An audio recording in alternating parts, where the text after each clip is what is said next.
G'day, I'm Adam David Collins, the author of Jewel of the Stars. Now, I've been a lifelong fan of DC Comics characters like Superman and Batman. One of my earliest childhood memories is begging my parents to let me watch the Richard Donner Superman movie when it was coming on TV. But I was never really into comics as such. I don't actually remember comics being much of a thing when I was growing up. Now, I did have what I thought of as some Superman comics, but thinking back, they were more coloring books. I mean, they had a story. They were essentially a comic book story, but they weren't the traditional comic book that people think of. Now, into adulthood, I did start to investigate the comics. I read the Death and Resurrection of Superman story on Comixology. I also read the Superman Doomsday series. I accidentally read these two out of order because, it's complicated. But cost has always been a prohibitive factor. Even digitally, these things are not cheap. Enter DC Universe Infinite. When I first heard about this service, I was quite excited. Basically, the Netflix of comics. Pay a rather small monthly subscription, and you have access to virtually everything DC Comics has ever published. Almost 100 years worth of content. Wow. But of course, it wasn't available in Australia. So I waited, and I waited, and I waited. And it has finally come to our fair shores. So I signed up. Now, you'll be hearing me express a couple of frustrations as I go, but I want to say up front that I love this service and I love the books. The best thing about DC Universe Infinite is the value. So you're paying just under $10 Australian a month. You'd be lucky to get a comic book story for that kind of price. And this gives you access to it all. But there's also an annual option you can do, which saves you about 20 bucks. But the really cool thing is to celebrate coming to Australia for the first 30 days, which is basically, we're in that at the moment. If you sign up for the annual subscription, you get 30% off. So that's about 64 bucks a year. And you can read more comics than you could ever possibly read. It's a really good deal. And it's a great way for someone like me, who's previously just dipped his toe into comics, to dive head on in. Now, a good mate of mine has a series on YouTube which he calls Essential Issues, where he makes recommendations on the important stories, starting with some origins of various characters. So, based on his recommendation, I launched in with Superman Secret Origins, because Superman is my number one favorite character. And I really enjoyed this story. The artwork was really, really cool.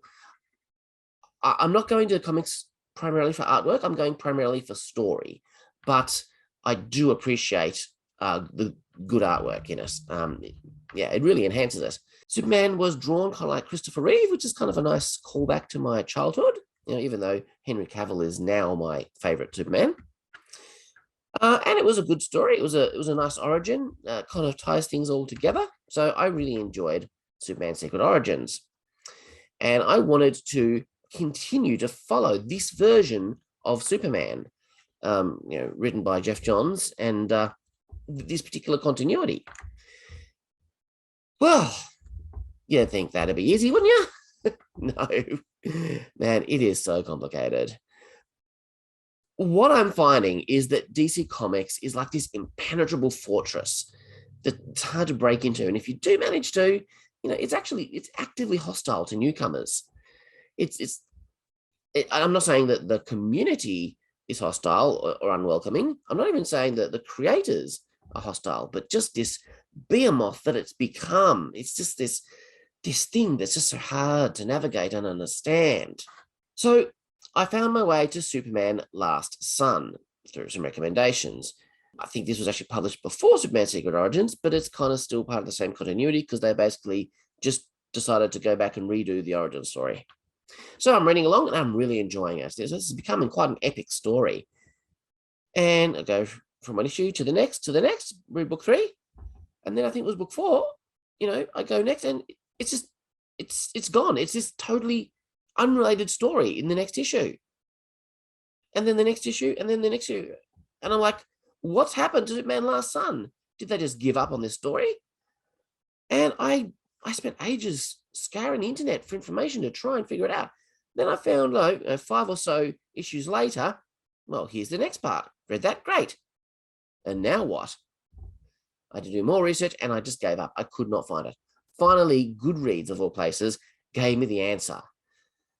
The story was concluded in something called the Action Comics Annual. Well, that was an effort, but I managed to get to the end of the story, and I really liked it. It was a great story, very epic. It featured General Zod, who is a favorite villain of mine.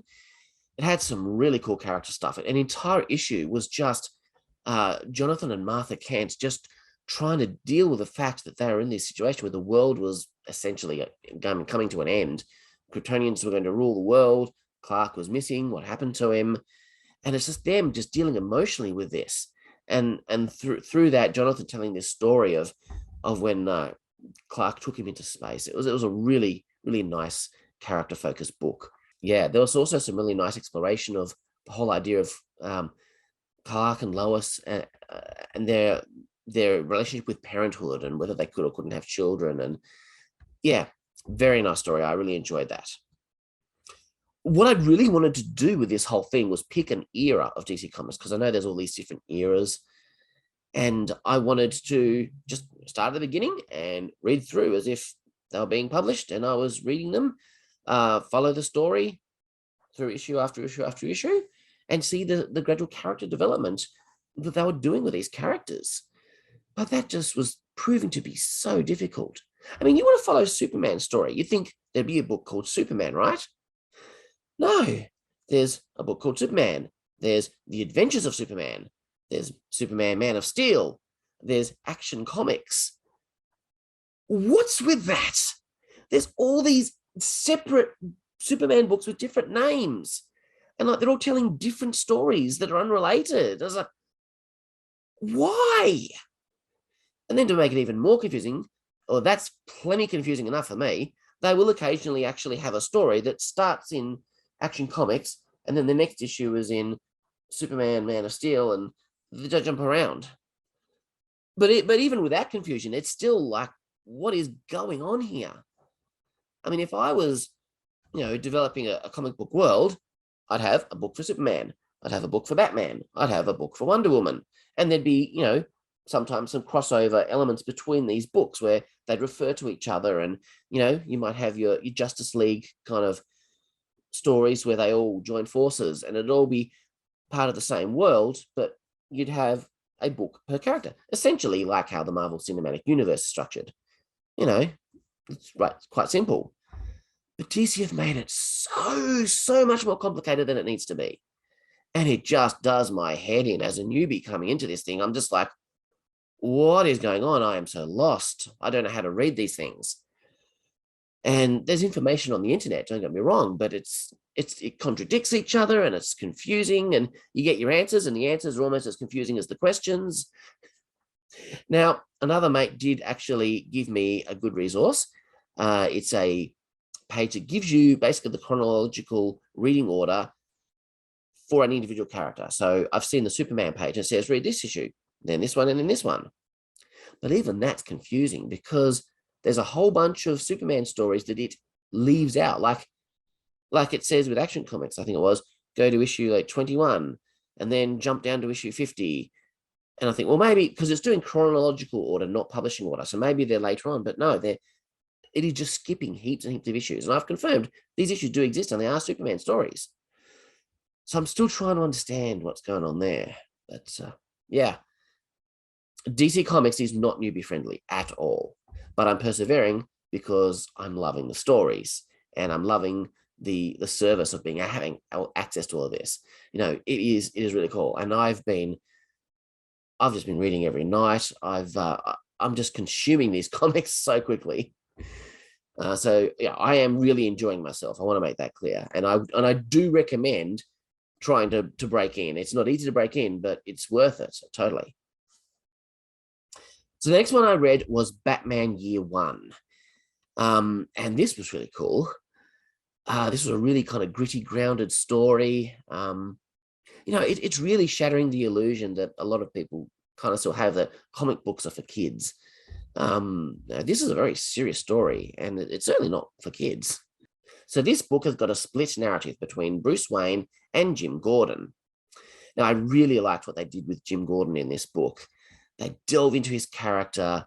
They do some really good stuff with him. He is a good man surrounded by really corrupt, criminal, really bad people. But he has flaws, pretty serious flaws, actually. There are times I'm reading, I'm going, Jim, what are you doing? No, Jim, no. But he faces his flaws. He admits to them, and he tries his best to overcome them.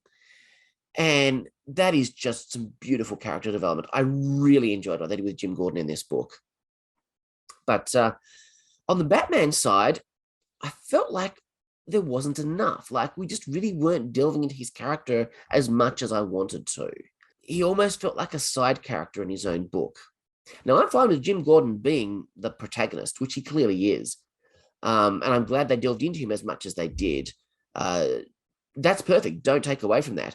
But I would have liked them to add more of the Batman side in as well, because I wanted to see more of his journey to becoming Batman, more of his thought processes, more of just the actual, like, we see him kind of thinking, I need to scare people. Oh, bats. And then used to see him in the costume. Like, and Batman Begins, the movie, gave us a lot more of that depth that I wanted. So, but I tell you what, after reading this book, some of my favorite on-screen versions of Batman, I can see they're clearly taking a lot of inspiration from this book. So yeah, that was really cool. What I'm currently reading is The Flash Born to Run, which is the origin story for The Flash that my mate recommended. Now, this one I was finding, this is a lot cheesier than the last couple of books I've read. I mean, I was enjoying it, but I was just feeling this is more of the stereotypical cheesy, kid-friendly comic book. I don't mind it being like family-friendly. I'm not saying I need it to be violence and sex and all this kind of stuff, but it just didn't seem to have that same kind of grounded depth that the Superman and Batman books had that I've been reading. But I'll tell you what, I think I've just finished issue 3, and suddenly there's this twist where it's just kind of taken this darker, more serious turn. I'm like, I'm starting to see why my friend recommended this one. So I haven't finished that, but I'm really interested to see where that's going in this next issue that I'm about to read. So, yeah, in summary, I am really enjoying diving into DC Comics and becoming I guess I'm a comic book guy now. Do I get to claim that after like a week? I don't know. I am a newcomer in this world, but I have, as I said, I've been a DC fan all my life. But yeah, I mean, if you're in Australia, definitely look into this, because now is the time. You get that 30% discount.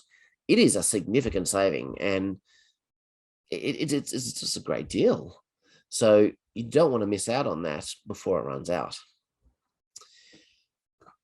So I'm going to continue the journey, and I'll probably find more frustrations as I keep trying to navigate this complex world, but I'm going to have a heck of a lot of fun along the way.